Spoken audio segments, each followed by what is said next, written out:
Hello everyone, welcome to IAS and PCS. Continue करते हैं दोस्तों अपनी डिस्कशन को। प्रीवियस लेक्चर में हम लोगों ने क्लिनिकल साइकोलॉजिस्ट और काउंसलिंग साइकोलॉजिस्ट के बारे में डिस्कस कर लिया था। अब हम बात करते हैं कम्युनिटी साइकोलॉजिस्ट के बारे में।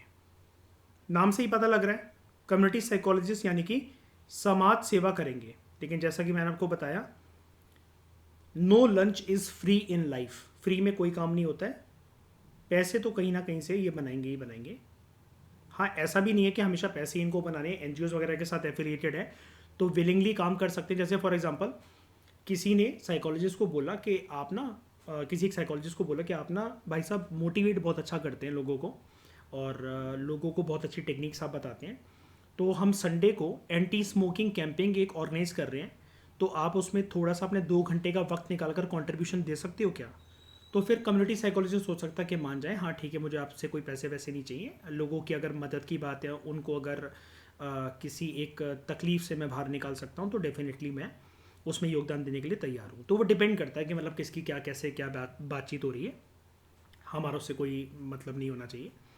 तो क्लिनिकल जो कम्युनिटी साइकोलॉजिस्ट हैं वो जनरली फोकस करते हैं लोगों की प्रॉब्लम्स पर, ऐसी प्रॉब्लम्स जो कि कम्युनिटी का एक बंदा नहीं, जब नामी कम्युनिटी की जब बात ही यहाँ पर कम्युनिटी की हो रही है, नामी कम्युनिटी आ रहा है, तो यानी कि नंबर ऑफ पीपल जो कि कॉमन प्रकार की प्रॉब्लम से सफ़र करते हैं। बहुत सारे लोग जो कि एक जैसी प्रॉब्लम से अगर सफ़र कर रहे हैं तो यहाँ पर वो कम्युनिटी की पूरी मदद करते हैं। ठीक है, स्पेशली उनका फोकस होता है लोगों की मेंटल हेल्थ के ऊपर। ठीक है, तो ये किस किस के साथ मिलकर काम कर सकते हैं? They can work for mental health agencies. अब मेंटल हेल्थ एजेंसीज हमेशा ऐसा नहीं होता कि आप इनको हमेशा ये समझो कि ये पागल खाने के लिए वर्क कर रहे हैं।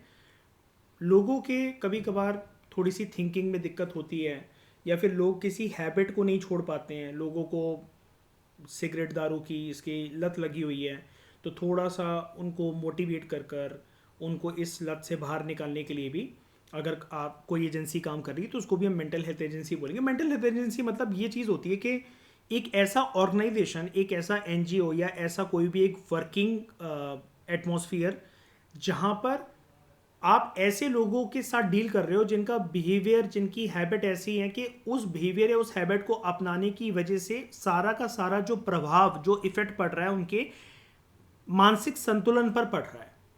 तो अगर आप ऐसे लोगों के साथ डील करते हो तो you are part of mental health agency.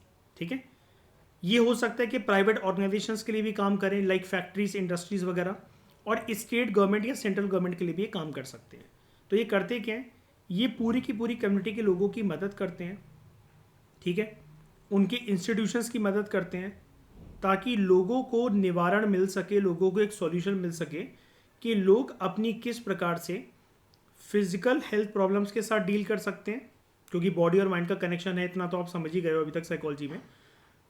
और मेंटल हेल्थ प्रॉब्लम्स के साथ लोग कैसे अपने आप को डील करके बाहर निकाल सकते हैं, तो उसकी ये मदद करते हैं बेसिकली। ठीक है, रूरल एरियाज में ये कैसे मदद करेंगे?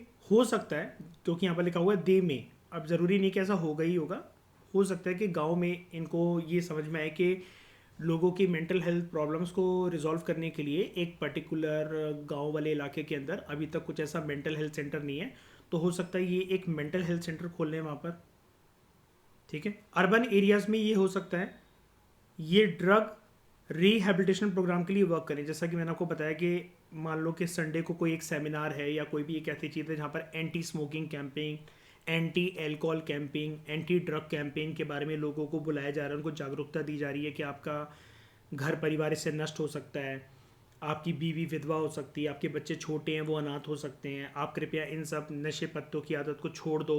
ठीक है, तो लोगों से बात करना कि आपसे क्यों नहीं छूटती है, क्या दिक्कत आती है अगर आप 4 घंटे तक सिगरेट नहीं पीते हो या फिर 2 दिन तक अगर आप दारू ना पियो, आप कैसे उसको डील कर सकते हो, आप कैसे अपना जो पूरा का पूरा ओरिएंटेशन है वो अनप्रोडक्टिव काम से होकर प्रोडक्टिव कामों की तरफ लगा सकते हो। आप अपने आप को बिजी ही इतना रखो कि आपके पास ये सब चीज़ों के बारे में सोचने के लिए टाइम ही ना हो। तो इस प्रकार से ये लोगों को मोटिवेट करते हैं गांव और शहर के अंदर। बड़े सारे जो कम्युनिटी साइकोलॉजिस्ट की फील्ड के अंदर जो काम करने वाले जो साइकोलॉजिस्ट होते हैं, they may also work with special population. अब स्पेशल पॉपुलेशन यहाँ पर किसको बोला जा रहा है? जिनकी स्पेशलाइज प्रॉब्लम्स होती है, जैसे बूढ़े बुजुर्ग लोग या फिजिकली चैलेंज पीपल या मेंटली चैलेंज पीपल। ठीक है, बूढ़े बुजुर्ग लोगों की अलग प्रकार की समस्या होती है कि यार वो मतलब अपने बुढ़ापे से जूझ रहे हैं, फिजिकली वो वीक हो चुके हैं, मेंटली उनकी एनर्जी ड्रेन हो चुकी है, उनको याददाश्त की दिक्कत हो। जो फिजिकली चैलेंज्ड हैं तो उनका हो सकता है कि कोई एक ऑर्गन फेलियर हो, बॉडी पार्ट डैमेज हो। मेंटली चैलेंज है वो हो सकते हैं स्पेशल चाइल्ड हो। तो ऐसे लोगों के साथ भी ये डील कर सकते हैं। ठीक है, तो ये लोगों को लाइफ में एक रीडायरेक्शन देने का काम करते हैं कि दोबारा से ज़िंदगी को भरपूर तरीके से जिया जा सकता है, और लोगों की प्रॉब्लम्स को इवेल्युएट करके इवेल्युएशन के बाद उनको उस प्रकार की प्रॉब्लम के बेसिस पर समाधान देते हैं। ठीक है, they make various programmes and plans ताकि लोगों की मदद करी जा सके। एंड यहाँ पर भी लोगों की मदद अगर हमें करनी है तो उनको दोबारा से हमें प्रोडक्टिव मेंबर बनाना है, तो they can make community based rehabilitation programmes also, जहाँ पर पूरी कम्युनिटी की एक साथ मदद हो सके। वैसे तो साइकोलॉजी देखो इंडिविजुअल टू इंडिविजुअल डील करते हैं, लेकिन जो कम्युनिटी साइकोलॉजिस्ट होते हैं, जो एक जैसी दुविधा से परेशानी से जूझ रहे लोग होते हैं, उनकी एक साथ मदद करते हैं। ठीक है, तो ये इनकी मेजर इंटरेस्ट की फील्ड होती है कम्युनिटी साइकोलॉजिस्ट की। तो इसमें तो कोई रॉकेट साइंस नहीं था। कम्युनिटी साइकोलॉजिस्ट मतलब कम्युनिटी में जाकर जो लोग काम कर रहे हैं, लोगों की मेंटल हेल्थ प्रॉब्लम्स के लिए, फिजिकल प्रॉब्लम्स के लिए उनको एक सॉल्यूशन दे रहे हैं। गाँव में ये हो सकता है हेल्थ सेंटर खोल लें, शहर में ये ड्रग रिहेबिलिटेशन प्रोग्राम के लिए काम करें। कभी कभार ये स्पेशलाइज पॉपुलेशन को भी टारगेट करते हैं, जैसे बूढ़े बुजुर्ग व्यक्ति, फिजिकली चैलेंज व्यक्ति या मेंटली चैलेंज व्यक्ति, उनको रीडायरेक्शन देते हैं लाइफ का, उनको इवेल्युएट करते हैं। ठीक है, अपने नए नए प्रोग्राम्स एंड प्लान्स बनाते हैं कि गांव के लोगों के साथ किस प्रकार से हमें बात करनी है, वहाँ का आदमी कैसे समझेगा हमारी बातों को, शहर का आदमी कैसे समझेगा जो एक पर्टिकुलर समस्या से जूझ रहा है। जैसे किसी को है फिजिकल डिसेबिलिटी की दिक्कत, तो फिजिकल डिसेबिलिटी वालों को आप जीवन में दोबारा से अगर आप मतलब ये बोल रहे हो उनसे कि दोबारा से आप अपने जीवन में खुशी ला सकते हो, तो ये वाली जो आपकी बातें होंगी, जो फिजिकल डिसेबिलिटी से लोग जो जूझ रहे हैं, वो वाली बातें एज कंपेयर टू कोई जो एल्कोहलिक होगा या कोई जो चेन स्मोकर होगा उससे काफ़ी अलग होगी, है ना। फिर यहां पर बात आती है स्कूल साइकोलॉजिस्ट की। स्कूल साइकोलॉजिस्ट जनरली स्कूलों में वो काउंसलर्स के फॉर्म में वर्क करते हैं। आपने अपने स्कूलों में या मतलब जैसे स्कूल साइकोलॉजिस्ट तो उनको ऐसा मत समझना कि आप इनको यूनिवर्सिटी या कॉलेज साइकोलॉजिस्ट नहीं कह सकते हो, लेकिन नाम जनरली स्कूल साइकोलॉजिस्ट यूज़ करा जाता है। तो आपने अपने स्कूलों में, कॉलेजेस में, यूनिवर्सिटीज़ में एक डेडिकेटेड कमरा या एक चेम्बर देखा होगा जहाँ पर लिखा रहता है काउंसलर्स रूम, है ना। तो वहाँ पर किसको जॉब मिलती है? क्या कोई मैथ्स का फैकल्टी, ज्योग्राफी का फैकल्टी स्कूल में कोई भी काउंसलर रूम में जॉब पा सकता है प्रिंसिपल से रिक्वेस्ट करके? ऐसा नहीं होता। अगर आपके पास एक यूनिवर्सिटी से पास्ड आउट हो, आप वहाँ पर आपके पास डिग्री है साइकोलॉजी से, आपने अपनी ग्रेजुएशन या पोस्ट ग्रेजुएशन कर रखी है, तो अगर आप बच्चों को उनके डेली प्रॉब्लम्स के चलते कि यार सब्जेक्ट में किसी को कोई दिक्कत आ रही है, किसी से इतना एग्ज़ाम का लोड नहीं लिया जा रहा, किसी के घर में कुछ बात चल रही है जिसकी वजह से बच्चों की पढ़ाई के ऊपर असर पड़ रहा है, या बच्चों को समझ में नहीं आ रहा कि हमें 10th के बाद मतलब मेडिकल की फील्ड चाहिए, नॉन मेडिकल की फील्ड में जाना है, कॉमर्स चाहिए, ह्यूमैनिटीज़ आर्ट्स चाहिए, या फिर 12th के बाद उनको क्या करना चाहिए। तो जब कोई ऐसे बच्चों के साथ स्कूल लेवल या कॉलेज लेवल या यूनिवर्सिटी लेवल के बच्चों के साथ अगर ऐसे डील करता है या करती है, तो उसको हम स्कूल साइकोलॉजिस्ट बोलते हैं जनरली। लेकिन जो कमरा होता है ना इनका स्कूलों में, उसमें काउंसलर्स रूम लिखा जाता है जनरली। लिखने को स्कूल साइकोलॉजिस्ट लिख सकते हैं, लेकिन होते वो साइकोलॉजिस्ट ही हैं, लेकिन रूम जो होता है वो काउंसलर्स रूम होता है, क्योंकि अगेन ये सिर्फ बच्चों को एक काउंसलिंग देने का काम करते हैं। ठीक है, तो ये एजुकेशनल सिस्टम के अंदर काम करते हैं स्कूल साइकोलॉजिस्ट, और इनका रोल जो होता है वो वेरी करता है according to the level of training, यानी कि किस लेवल की ट्रेनिंग इन्होंने प्राप्त करी हुई है, कैसे बच्चों के साथ मतलब डील कर सकते हैं। अब स्कूल में बहुत सारे स्कूलों में ऐसा भी होता है कि जैसे एक तो नॉर्मल बच्चों का सेक्शन चल रहा है, सेक्शन ABCDEF। कुछ स्कूलों में स्पेशलाइज्ड बच्चों का सेक्शन भी बनाया जाता है, फिजिकल डिसेबल्ड बच्चों, फिजिकल डिसेबल्ड तो नहीं, मेंटली डिसेबल्ड या मेंटली चैलेंज, या जिनको हम बोलते हैं स्पेशल चाइल्ड, ऐसे बच्चों का सेक्शन भी बनता है। तो क्या ये सिर्फ एक काउंसलर रूम में बैठकर पूरे स्कूल के बच्चों की समस्या को सुनने के लिए इनको जॉब मिल रखी है, या फिर ये जो मेंटली चैलेंज जो बच्चे हैं, जो स्पेशल चाइल्ड हैं, क्या या फिर उनको भी ये थोड़ा बहुत पढ़ाने का काम कर सकते हैं? तो डिपेंड करता है इन्होंने किस प्रकार की ट्रेनिंग ले रखी है, उसी प्रकार का ये अपना प्रोफाइल जो है, वर्क प्रोफाइल, ये स्कूल के प्रिंसिपल या डायरेक्टर को शेयर करेंगे अपना इंटरव्यू देते वक्त या जॉब को अप्लाई करते वक्त। और उस प्रकार का रोल अगर स्कूल में वैकेंसी होगी, कॉलेज यूनिवर्सिटी में वैकेंसी होगी, तो उनको वो मिल जाएगी। तो फॉर एग्जांपल कुछ जो स्कूल साइकोलॉजिस्ट होते हैं वो सिर्फ बच्चों को टेस्ट देते हैं। कैसा टेस्ट? जैसे मैंने अभी आपको RSPM वगैरह बताया, साइकोलॉजिकल टेस्ट देते हैं। जैसे आपके स्कूलों में आपने कभी कभार सुना होगा, बीच बीच में कभी कभार ड्रामेबाजी के लिए कुछ लोग आते थे और वो आपको एक टेस्ट देकर जाते थे जहाँ पर आपको येस या नो, ट्रू या false, fill in the blanks, या आपके एकेडमिक से रिलेटेड को टेस्ट होते थे। आपने ओलंपियाड्स के बारे में जैसे सुना होगा। तो उन सारे टेस्टों से, स्पेशली अगर वो साइकोलॉजिकल टेस्ट हैं या फिर उन टेस्ट का मकसद ये है कि आपको एक डायरेक्शन दे सकें, आपको स्कूल वाले ये बता सकें कि आपके लिए कौन सा करियर, कौन सी स्ट्रीम 10th के बाद बेस्ट होगी। तो या तो हो सकता है ये सिर्फ टेस्ट दें, टेस्ट बनाने में ये महारथी हो। जबकि जो दूसरे स्कूल साइकोलॉजिस्ट होते हैं वो हो सकता है कि अगर उनकी ट्रेनिंग प्रॉपर है तो दे में इंटरप्रेट द टेस्ट रिजल्ट्स, ताकि स्टूडेंट्स के साथ डील कर सके, ये हेल्प कर सके उनकी, जो भी स्टूडेंट्स अपनी स्टूडेंट लाइफ में प्रॉब्लम को फेस कर रहे होते हैं। ठीक है।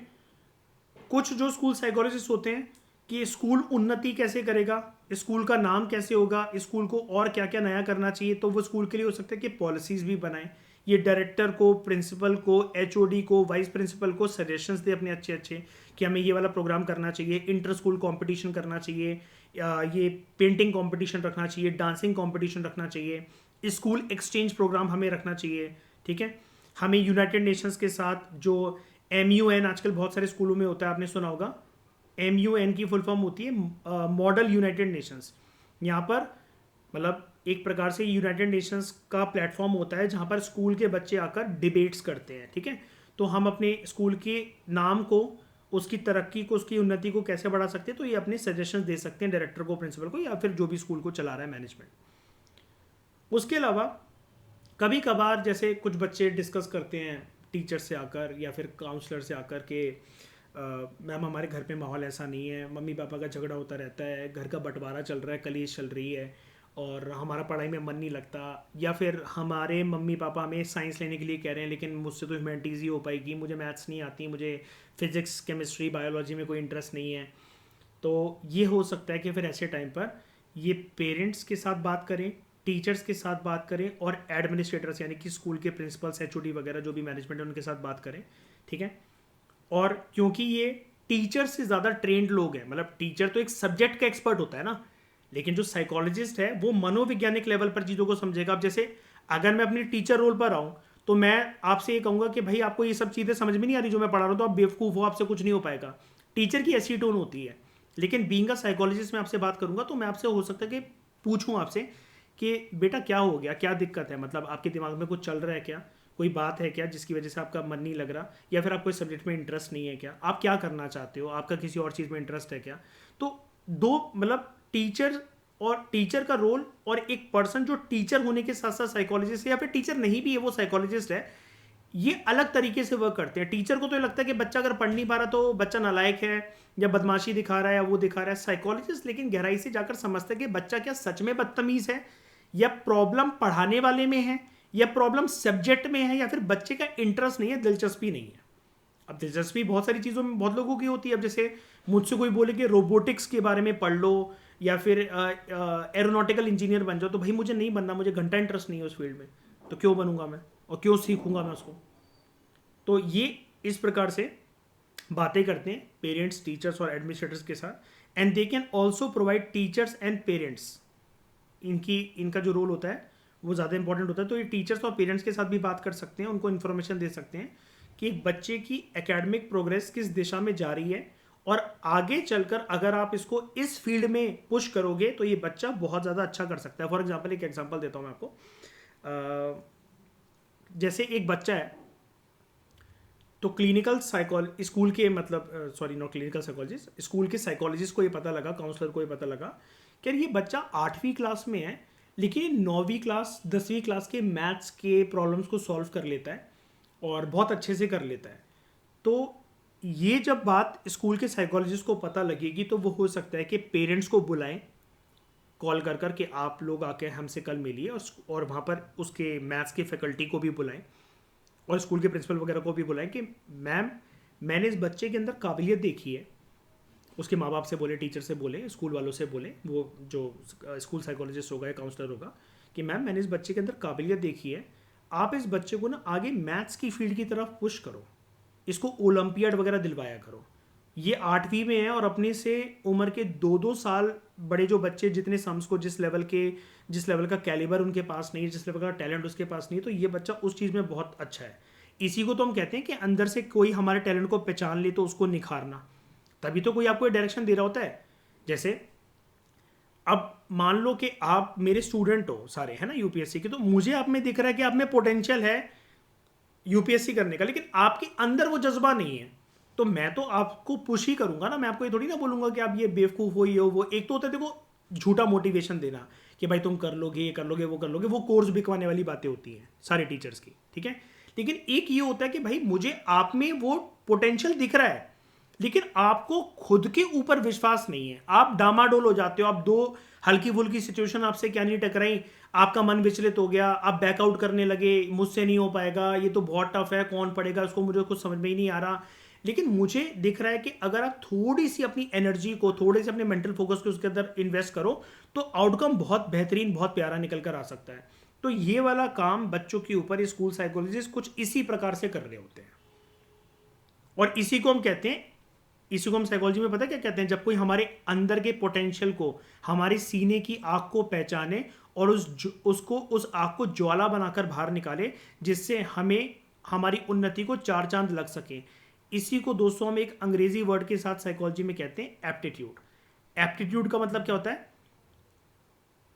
एप्टीट्यूड की अंग्रेजी परिभाषा होती है अंडरलाइंग पोटेंशियल,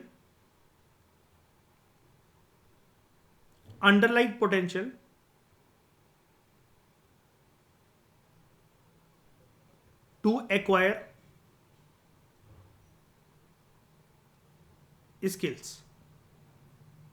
हमारे अंदर छुपी हुई एक क्षमता, अंडरलाइन मतलब छुपी हुई, पोटेंशियल मतलब काबिलियत। मेरे अंदर एक काबिलियत है, लेकिन वो काबिलियत अभी ढकी हुई है चादर ओढ़कर। और किस चीज की काबिलियत है? मैं एक पर्टिकुलर स्किल को सीख सकता हूं। तो अब ये बाहर कौन निकालेगा, ये चद्दर, ये कंबल हटाएगा कौन? इसके लिए आपको जरूरत होती है ट्रेनर की, जो कि आपको एक प्रॉपर ट्रेनिंग देकर आपके अंदर से ये जो हिडन पोटेंशियल है आपकी स्किल को एक्वायर करने की, वो आपके अंदर से बाहर निकालेगा या निकालेगी। ये काम होता है स्कूल साइकोलॉजिस्ट का। ये वाला काम वैसे मतलब आपकी लाइफ में आपके कोच वगैरह भी कर सकते हैं, लेकिन फिलहाल हम यहाँ पर क्योंकि साइकोलॉजी की बात कर रहे हैं। जैसे दंगल मूवी में आपने देखा कि गीता बबीता के जो फादर थे महावीर सिंह फोगाट, तो वो रियल लाइफ एक बायोग्राफी है ना, तो उनको ये लगता था कि मेरे बेटा होना चाहिए, तभी मतलब मेरा देश जो है वो ओलंपिक में गोल्ड मेडल लाएगा। लेकिन जब वो एक लड़के को पेल देती हैं बुरी तरीके से, तो उनको पता लगता है कि जो काम मैं उम्मीद कर रहा था कि मेरा बेटा अगर होता तो वही करेगा, लेकिन ये वाला काम तो मेरी बेटियां भी कर रही हैं। तो फिर वो उनको उसकी तरफ पुश करता है। बेटियों का मन नहीं है, हमें नहीं बनना भाई पहलवान, हमारे बाप हमारे बाल कटवा रहा है, गोलगप्पे नहीं खाने दे रहा, अचार नहीं खाने दे रहा। भाई वो अपनी जो लड़की वाली जो लाइफ है, ठीक है, नाजुक कली बनने वाली, वो उसको एंजॉय करना चाहती थी, लेकिन वो फिर भी उनको टफ बनाना चाहता था, क्योंकि उसने उनके अंदर से, अपनी बेटियों के अंदर से एप्टीट्यूड को पहचान लिया था कि इनके अंदर एक अंडरलाइन पोटेंशियल है टू एक्वायर स्किल्स। तो ट्रेनर वो खुद बन गया उनका पिताजी उनके लिए। और बाद में फिर जो रियल लाइफ में हुआ, जो सच में ये लोग, इनका पूरा परिवार, सारी बेटियां जो हैं वो इतनी काबिल हैं, ओलंपिक में भारत को कितने बार गोल्ड सिल्वर वगैरह दिलवा रखा है, ये आपकी आंखों के सामने इंटरनेट पे हर जगह अवेलेबल है इन्फॉर्मेशन, ठीक है। तो एप्टीट्यूड आपकी ज़िंदगी में कोई भी ला सकता है, ज़रूरी नहीं है कि वो साइकोलॉजिस्ट की आपको रिक्वायरमेंट हो। फिलहाल क्योंकि हम यहाँ पर बात स्कूल साइकोलॉजिस्ट की कर रहे थे, इसलिए मैंने आपको कनेक्ट करके बता दिया।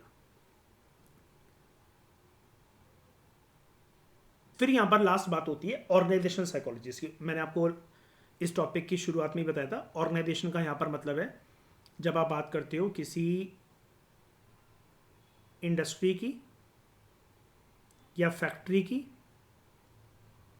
जहाँ पर कुछ कर्मचारी एम्प्लॉयज काम कर रहे हैं, ठीक है, वहाँ पर भी कभी कभार साइकोलॉजिस्ट की रिक्वायरमेंट होती है। तो यहाँ पर जो ऑर्गेनाइजेशन साइकोलॉजिस्ट होते हैं वो अपनी वैल्यूएबल हेल्प देते हैं ताकि एम्प्लॉयज़ जो हैं वो वर्क सेटिंग के अंदर एक ऑर्गेनाइजेशन में जहाँ पर वो काम कर रहे हैं तो वो अपनी प्रॉब्लम्स के साथ डील कर सके, ठीक है। जो कि कंपनी के अंदर जो एग्जीक्यूटिव्स हैं और जो एम्प्लॉयज़ हैं वो उन प्रॉब्लम्स को अगर फेस कर रहे होते हैं अपना अपना रिस्पेक्टिव रोल निभाते हुए, अपना अपना किरदार निभाते हुए, मतलब वर्क प्रेशर की बात हो रही है बेसिकली यहाँ पर कि आपके ऊपर लोड बहुत ज़्यादा है काम करने का और सामने वाला बॉस मतलब आप पे बिल्कुल बेरहम है, कोई मान नहीं रहा, आपके ऊपर प्रेशर दिया जा रहा है कि भाई आपको ये वाला काम करना ही करना है, कैसे भी करके दो, ये आपकी डेडलाइन है, ठीक है, वरना आप जानते हो कि आप नौकरी से हाथ धो बैठोगे या फिर आपको गालियाँ पड़ रही हैं, तो मतलब आपके ऊपर लोड बहुत ज़्यादा है। तो ऐसी जगह पर ये ऑर्गेनाइजेशनल साइकोलॉजिस्ट का रोल आता है। अच्छा, कुछ ऑर्गेनाइजेशंस क्या होते हैं कि वो अपने ऑर्गेनाइजेशंस में जो फैक्ट्रीज, इंडस्ट्रीज या जो बड़ी बड़ी जो कंपनीज हैं वो अपने अंदर ऐसे साइकोलॉजिस्ट को जगह देती हैं कि यार आप टाइम टू टाइम ना एम्प्लॉयज़ को मोटिवेट करते रहो, उनका उत्साह बढ़ाते रहो, उनसे बात करते रहो, ठीक है। कभी कभार अगर वर्कलोड ज़्यादा है तो आप हमें एम्प्लॉयज़ की रिव्यू रिपोर्ट दो कि मतलब ये मालिक कहते हैं, कंपनी के, इंडस्ट्रीज़ के, फैक्ट्रीज़ के मालिक कहते हैं कि आप ना रिव्यू रिपोर्ट लो, इनको ऑब्जर्व करो, इनसे बात करो, क्योंकि जितनी ज़्यादा प्रॉब्लम ये लोग आपको बताएंगे हमारे बारे में कि मालिक ऐसा है भाई, ये तो बहुत ज़्यादा काम देता रहता है, ये तो इतना वर्कलोड मतलब इसने इतना डाल दिया हमारे ऊपर कि हमारी तो कोई पर्सनल लाइफ रही नहीं गई है, कोई प्राइवेट लाइफ रही नहीं गई है, मैं अपनी बीवी को टाइम नहीं दे पा रहा, मैं अपनी बंदी को टाइम नहीं दे पा रहा, मैं अपने बच्चों को टाइम नहीं दे पा रहा, मैं कहीं घूमने फिरने नहीं जा पा रहा। तो जितने ज़्यादा ऐसे रिव्यूज़ आते रहते हैं कंपनी के मालिक के पास, तो कंपनी के मालिकों को फिर एक अंदाज़ा लग जाता है कि भाई कल को हमारी कंपनी का नाम ख़राब हो सकता है, ये जो लोग काम कर रहे हैं छोड़ के जा सकते हैं, और किसी दिन हम अच्छे कर्मचारियों से अपने हाथ धो बैठेंगे जो कि हमारी ऑर्गेनाइजेशन, हमारी फैक्ट्री, हमारी इंडस्ट्री, हमारी कंपनी की ग्रोथ के लिए, तरक्की के लिए, उन्नति के लिए ये टैलेंटेड लोग इंपॉर्टेंट हैं। तो हम अपना थोड़ा सा पॉलिसीज़ को चेंज करते हैं, इनके वर्कलोड को चेंज करते हैं। ऐसे करके ये इन्फॉर्मेशन कम्युनिकेट होती है बॉसेस तक और एम्प्लॉयज़ तक, और इसके बीच में अहम भूमिका किसने निभाई? ऑर्गेनाइजेशनल साइकोलॉजिस्ट ने। तो ये क्या करते हैं? They provide organisations with consultancy services, उनको कंसल्टेंसी सर्विस देते हैं, उनसे बातचीत करते हैं कि कैसे आप जो मान लो कि कोई एक कंपनी है, बच्चे किसी यूनिवर्सिटी से पास आउट हो रहे हैं और उसके बाद उस कंपनी ने उनको उठा लिया अब ग्रेजुएशन ईयर में कि आप हमारे काम करो, जैसे आईआईटीज वगैरह के साथ होता है कि आपको पैकेज वगैरह मिलता है, तो आपकी प्लेसमेंट है ना, प्लेसमेंट वर्ड आपने सुना होगा, तो आपकी प्लेसमेंट लग जाती है। अब बहुत सारी कंपनीज आजकल पता है क्या इशू फेस करती हैं, वाली बात इकोनॉमिक सर्वे में भी कही गई है और बहुत सालों से कही जा रही है। कंपनीज ये बोलती हैं कि कहने को बच्चे गोल्ड मेडलिस्ट हम उठाते हैं, जो हम बच्चे लेकर आए हैं प्लेसमेंट करवाकर, उनको हमने इतना अच्छा अच्छा ल्यूक्रेटिव पैकेज दिया है, ये गोल्ड मेडलिस्ट थे अपने कॉलेज के, अपनी यूनिवर्सिटीज़ के। इनकी टीचरों इनकी बहुत तारीफ करी थी, इनका नाम जो है वो रिसेप्शन पर गोल्ड मेडल में लिखा गया था कि ये हमारी कॉलेज का, हमारी यूनिवर्सिटी का स्टार है, चमकता हुआ सितारा है। लेकिन इस बंदे और बंदी को जब से हम अपनी कंपनी में लेकर आए हैं, इसको घंटा कुछ नहीं आता। तो यानी कि इसके पास डिग्री तो है, नॉलेज तो है, किताबी ज्ञान तो, लेकिन स्किल की कमी है। तो यहाँ पर ऐसे ऑर्गेनाइजेशनल साइकोलॉजिस्ट कंसल्टेंसी सर्विसेज दे सकते हैं कंपनी के मालिकों को कि आप स्किल ट्रेनिंग प्रोग्राम कैसे करवाओ अपने एम्प्लॉयज़ का, ताकि आप अपने एम्प्लॉयज़ की एफिशिएंसी को और इफेक्टिवनेस को बढ़ा सको। तो कुछ जो ऑर्गेनाइजेशनल साइकोलॉजिस्ट होते हैं वो ह्यूमन रिसोर्स डेवलपमेंट में काम करते हैं, डिपार्टमेंट्स में, जहाँ पर एम्प्लॉयज़ की स्किल्स के ऊपर बात करी जाती है ताकि कंपनी को मैक्सिमम से मैक्सिमम बेनिफिट पहुँचे, प्रॉफिट पहुँचे। लेकिन साथ साथ ये भी बताते हैं कंपनी के मालिकों को, फैक्ट्रीज इंडस्ट्रीज़ के मालिकों को, कि आपको अपने एम्प्लॉयज़ को निचोड़ना नहीं है, इतना उनको ज़्यादा फ्रस्ट्रेट मत कर देना कि वो छोड़ के ही चले जाएँ, ठीक है। और दूसरे जो ऑर्गेनाइजेशन साइकोलॉजिस्ट होते हैं वो ऑर्गेनाइजेशन की डेवलपमेंट के लिए या फिर मैनेजमेंट के प्रोग्राम में जो भी चेंजेस आने चाहिए उसके लिए काम कर सकते हैं। कि मतलब मैनेजमेंट के अंदर चेंज, जैसे मैंने आपको बताया कि अपने एम्प्लॉयज़ को 15 मिनट की जगह 45 मिनट का उनको लंच ब्रेक दो, शाम को या सुबह के टाइम पर एक टी ब्रेक दो, आप उनकी मोटिवेशन को बढ़ाओ, ठीक है, उनको हॉलीडे पैकेजेस दो, तो या फिर आप उनसे बात करो कभी कभार, और इतना कॉर्डियल एटमॉस्फेयर रखो कि कोई भी एम्प्लॉय डायरेक्ट अगर बॉस के चेंबर तक आना चाहता है या आना चाहती है तो वो कतराए ना, वो अपनी बातों को बता सके, क्योंकि ये जो लोग हैं ये आपकी कंपनी के लिए हीरा हैं, हीरा डायमंड है ये, इनको आपको खोना नहीं है, ठीक है। तो ये सब जो काम करते हैं फैक्ट्रीज इंडस्ट्रीज़ में, बड़ी बड़ी कंपनीज़ में, वो ऑर्गेनाइजेशनल साइकोलॉजिस्ट होते हैं। ठीक है, तो यहाँ पर ये जो साइकोलॉजिस्ट एट वर्क, कौन कौन सी फील्ड में साइकोलॉजिस्ट काम करते हैं और उनका क्या क्या रोल होता है, कॉम्प्रिहेंसिव तरीके से मैंने आपको बता दिया। और इस टॉपिक को करने के बाद आपका स्पेशली क्लिनिकल साइकोलॉजिस्ट के बारे में जो मैंने आपको नॉलेज दी थी, आपकी 12th क्लास की एनसीईआरटी का जो बेस है वो उससे प्रिपेयर हो गया। तो हमने बात यहाँ पर करी क्लिनिकल साइकोलॉजिस्ट की, काउंसलिंग साइकोलॉजिस्ट, कम्युनिटी, स्कूल और ऑर्गेनाइजेशन साइकोलॉजिस्ट। अब हमारा इस एनसीईआरटी के अंदर एक टॉपिक बाकी रह गया कि हम साइकोलॉजी को एवरीडे लाइफ के अंदर कैसे अप्लाई कर सकते हैं और अपना जीवन बेहतरीन बना सकते हैं। साइकोलॉजी कैसे हमें मदद कर सकती है हमारा एक खुशहाल जीवन बनाने में, हम साइकोलॉजी से क्या सीख सकते हैं, इसको हम डिस्कस कर लेंगे अगले लेक्चर में। इस डिस्कशन में दोस्तों फिलहाल इतना ही। Thank you very much for discussion.